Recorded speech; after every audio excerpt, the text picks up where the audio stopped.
तहरीक इंसाफ के रहनुमा तैमूर झगड़ा ने कहा कि हज़ारा के ज़िमनी इंतखाब में वो काम किया गया जो 8 फरवरी 2024 में किया गया। PTI ने 67% पोलिंग बूथ्स पर कामयाबी समेटी। DRO इलेक्शन कमीशन के मुलाजमीन थे।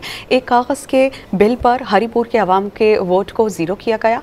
उसका सबूत 600 से ज़ायद पोलिंग स्टेशन के फॉर्म 47 हैं। तहरीक इंसाफ के रहनुमा तैमूर झगड़ा ने कहा कि हज़ारा के ज़िमनी इंतखाब में वो काम किया गया जो 8 फरवरी 2024 में किया गया। PTI ने 67% पोलिंग बूथ्स पर कामयाबी समेटी। DRO इलेक्शन कमीशन के मुलाजमीन थे।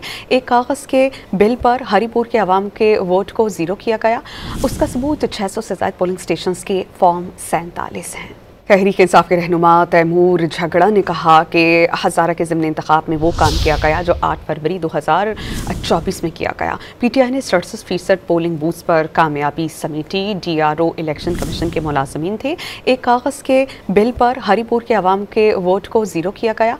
उसका सबूत 600 से ज़ायद पोलिंग स्टेशन के फॉर्म 47 हैं।